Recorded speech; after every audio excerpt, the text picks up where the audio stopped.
સર્વે સંતો નિરામયા સર્વભદ્રાની પશ્યન્તુ મા કચ્છિતો કમાન્યુત સ્વસ્તિ ન ઇન્દ્રો ઋતુ સ્વાહા સ્વસ્તિ ન પૂષા વિશ્વવેદા સ્વસ્તિ ન નક્ષત્રોરિષ્ટિનિ સ્વસ્તિ નો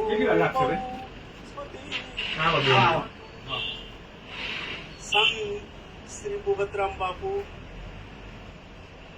ગુજરાત ક્ષત્રિય સમાજના મોભી અને સમાજને જાગૃત કરવાનું ખૂબ મોટું કામ કર્યું છે એવા અમારા વડીલ શ્રી જગદીશભાઈ ઠાકોર સાહેબ, બાયડના ધારાસભ્ય શ્રી, સ્ટેજ ઉપર બિરાજમાન આગેવાનો અને દાતાઓ શ્રી, સૌ પ્રથમ તો હું સ્માર્ટ એજ્યુકેશન ટ્રસ્ટના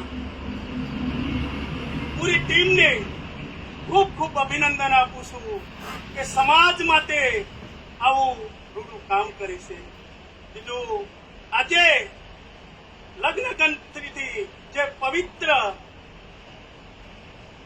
11 યુગલો જોડાયા છે એ તમામ યુગલોનું જીવન સુખમય, શાંતિમય અને સમૃદ્ધિવાળું બને એવી પરમ કૃપાળુ પરમાત્માની પ્રાર્થના. બીજું કે જ્યારે આટલો મોટો સમાજ ભેગો થયો હોય, સમાજના આગેવાનો બેઠા હોય, ત્યારે સમાજને સ્પર્શતી એક વાત મારે કરવી છે. થોડા સમય પહેલા જ એક ગામમાં પ્રસંગમાં મારે જવાનું થયું. ત્યાં હું બેઠો તો ઘણા બધા માણસોને જોયા નહીં.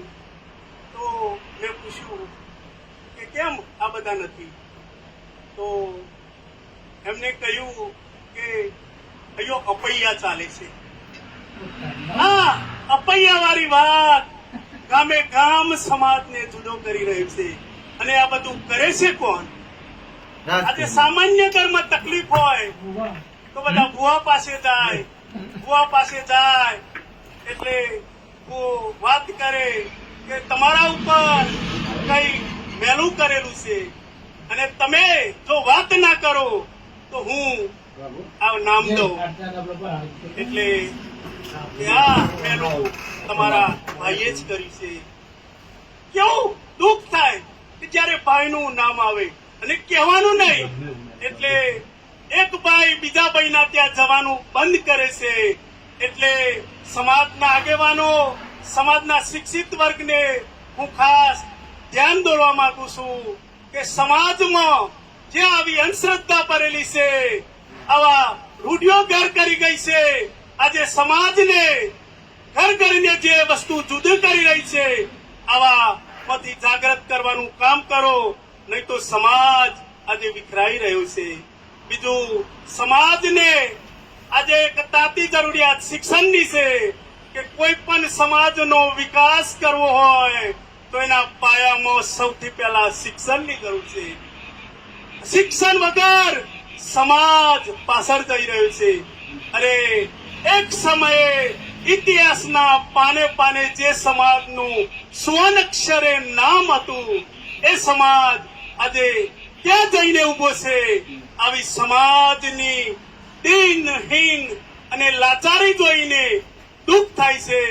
અને આ બધાનું કારણ કે આપણે રૂઢિઓ અને શિક્ષણથી બેગરા રહ્યા, ખોટા આડંબરોમાં ફસાતા રહ્યા. આવા આડંબરોમાંથી બહાર નીકળવું પડશે. અરે તમે વિચાર તો કરો કે તમે કોણ છો? આ દેશનું નામ જેમના નામ ઉપરથી પડ્યું છે એ ભરત અને દુષ્યંત અને શકુંતલાનો પુત્ર ભરત આ ક્ષત્રિય હતા. આ સમાજમાં સમાજના વિકાસ માટે અરે જગતના નાથને પણ 10-10 વાર અવતાર લેવો પડ્યો.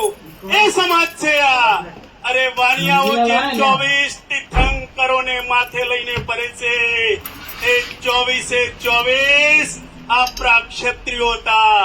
જો આપણો ગૌરવવંતો આવો ઇતિહાસ હોય તો આજે આવી ખોટી બડીઓમાંથી આપણે બહાર નીકળીએ, સમાજ શિક્ષણ લેતો થાય, ખોટી અંધશ્રદ્ધામાંથી બહાર નીકળે અને એક દિવસ ફરી એ સમાજનો એવો ઉજ્જવલ સમય બને.